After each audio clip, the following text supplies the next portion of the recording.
What's going on, everybody, and welcome back to the channel. And we have a different video today coming up for you. We actually are going to be starting a bit of a series of videos, actually, of interviews with people with different types of disabilities and how they have affected their life and how they have changed their lives and things that they've maybe had to struggle through and things like that. But one thing that I want to mention before we really get into the video itself is that if you are new to this channel, please like and subscribe.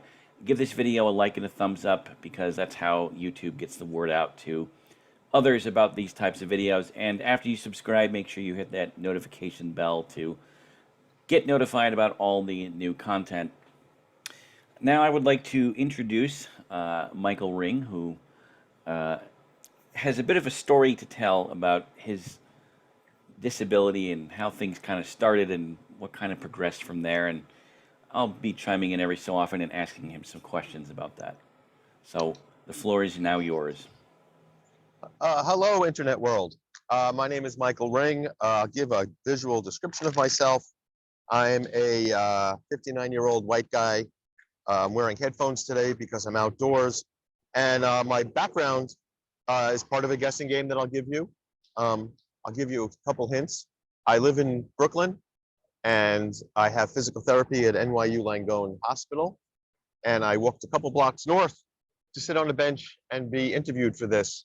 So the thing is, behind me, there's some trees, and they are not in the United States. So I am, well, I'll give it away. I am sitting in front of the UN. Maybe you can see more of it, a whole bunch of flags. I believe that New Yorkers should live like they do on Law and Order and hang out in front of iconic places. So I totally agree with that one. it wasn't hard for me to find a shady bench in front of the United Nations. So my story is somewhat unique among the disability world. I was not always a person with a disability. I was disability adjacent, I guess. My mother was a paraprofessional. She worked with multiply handicapped kids. So I was exposed to people with disabilities. I went to Hofstra University, where as a marketing ploy, a great deal of the student population there was disabled because they were probably one of the first accessible colleges ever. So I was comfortable around disabled people because that was a benefit of going to a school like Hofstra. Although they didn't teach me what I wanted to learn, I didn't stay there very long. But when I was 50 years old, I had some food poisoning, which is not uncommon, but my immune system, dealt with that bacterial infection and destroyed it. And then it got confused, and I developed an autoimmune condition called Guillain-Barré syndrome. And my immune system decided to destroy the coverings of my motor nerves, and eventually my motor nerves themselves. So I went from somewhat fit to, doctor, there's something wrong with my hands and feet, to the emergency room and then the intensive care unit in one day. And I didn't come home for 135 days. For 4.5 months, I was in the hospital, nursing homes and different types of medical centers. And I came home from the hospital because I had gotten better. I mean, I was totally paralyzed. I couldn't move my arms or legs. I was able to wiggle my hips and my shoulders a little. And they were worried that I'd stop breathing, but that never happened. I came home when I became a one-person transfer, when I was able to be moved between a bed and a wheelchair with the assistance of only one person with a moderate amount of training. So I left nursing homes and came home using a wheelchair and started learning phrases like, I'm not in a wheelchair, I'm using a wheelchair. I'm not wheelchair bound. That would be something I would do in private with my wife. A wheelchair is a tool, not a sex toy. So I never was really ashamed of my disability, but I quickly identified as a disabled person. And my recovery was incomplete. Many people with Guillain-Barré syndrome fully recover or nearly fully recover. I still use ankle-foot orthotics so I don't trip over my own toes. And I've had 5 surgeries on my hands So I can do tricks like what I'm doing right now. I'm holding my phone, and I can hold a fork or a pen or open a doorknob. But my hands are still very, very weak, and but I can get around. I was able to swipe my MetroCard this morning, which was one of my goals in occupational therapy, and I will head home soon. And I let New York Finest drive by, so I don't know if you all were interrupted by that siren. I guess one But question I have for you is, you still to this day, even though you've been, kind of um, in the road to recovery for a while and are still dealing with issues, but what things would you say you still struggle with? Anything in particular, like self-esteem issues or anything because of this, or physically, do you still struggle with oh well, things like, those are two different things. Physically, I struggle in that I can't lift my toes when I walk, so I have to wear ankle foot orthotics. So I can't walk. I can't run very fast anymore. I mean, I used to run before I had GBS.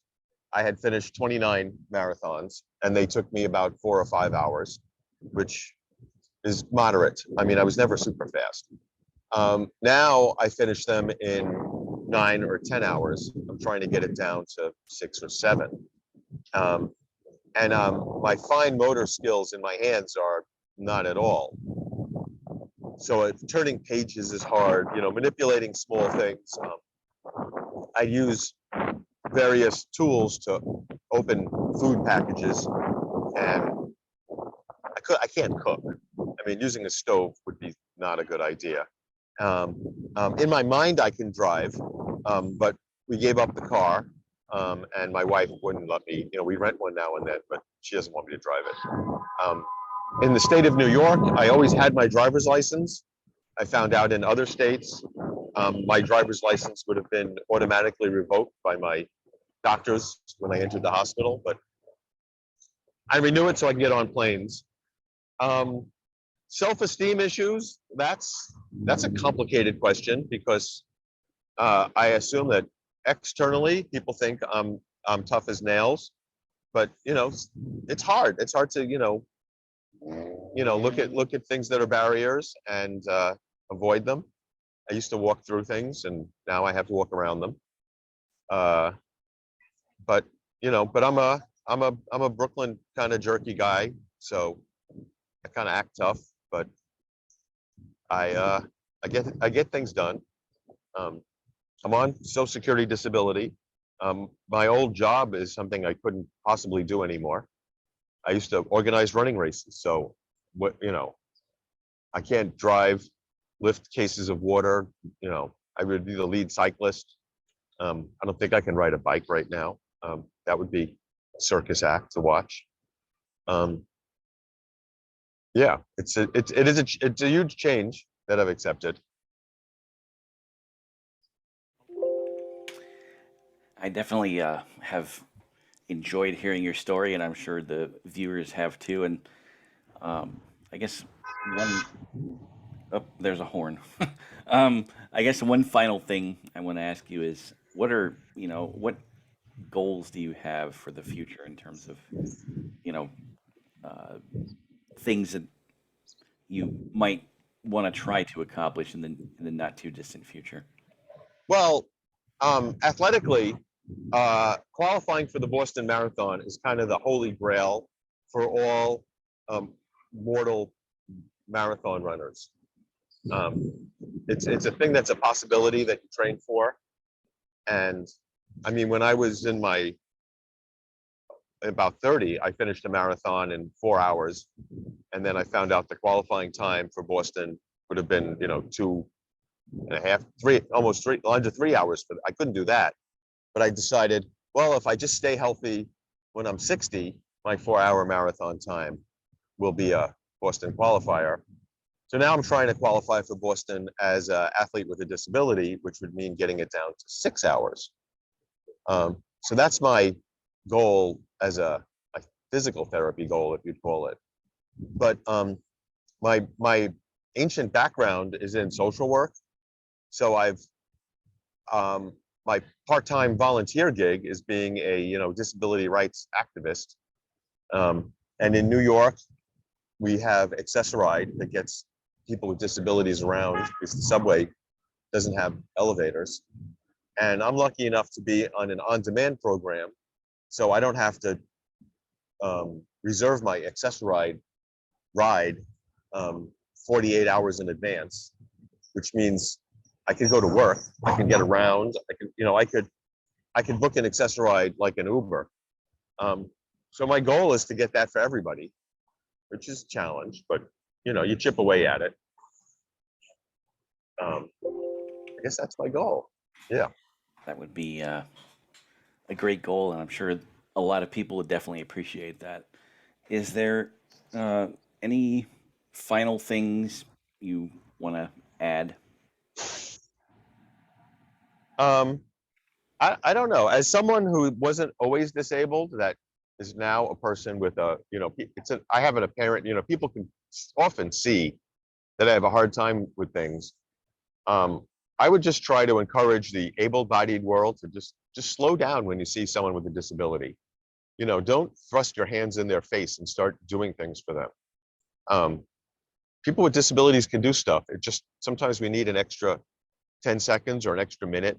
We are able to ask for help. Don't assume because someone's using a wheelchair or a cane that they have an intellectual impairment.